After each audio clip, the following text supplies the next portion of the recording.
ప్రపంచం ఇవాళ గ్లోబలైజేషన్ అయిపోయింది, మెకనైజేషన్ అయిపోయింది. ఇవాళ ఉద్యోగాలు కావాలంటే ఇంటర్నేషనల్ లాంగ్వేజ్ ఇంగ్లీష్ కావాలి, ఇంగ్లీష్ రావాలి. అమ్మ భాష మాతృభాష తెలుగు అయితే నడిపించే భాష నాన్న భాష ఇంగ్లీష్.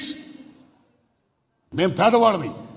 అందరూ రమణ గారు లాగో న్యూటన్ లాగో సర్వేపల్లి రాధాకృష్ణ లాగో ఐక్యూ చాలా గొప్పగా ఉండదు. 90% చాలామంది చదువుకోవాలి.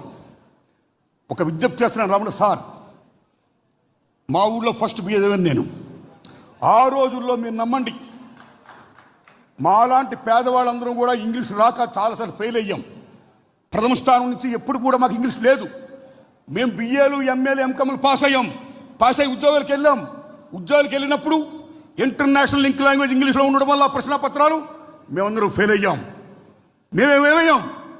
గుమ్మస్తాలు అయ్యాం, ప్యూన్లు అయ్యాం, అటెండర్లు అయ్యాం.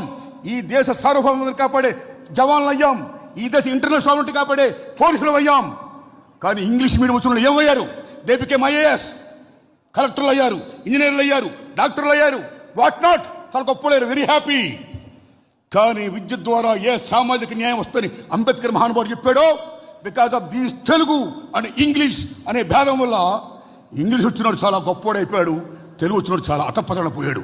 అది కాకోకుండా ఉండాలంటే, విద్య ద్వారా సామాజిక న్యాయం కావాలంటే ప్రాథమిక దశ నుంచి తెలుగుతో పాటు ఇంగ్లీష్ కూడా బోధించాలని నేను కోరుకుంటున్నా.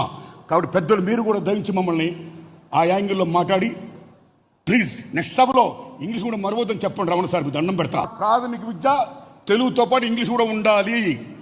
This my humble request, please. Anyhow చాలా ధన్యవాదం. చాలా గొప్ప అవకాశం నాకు ఇచ్చారు.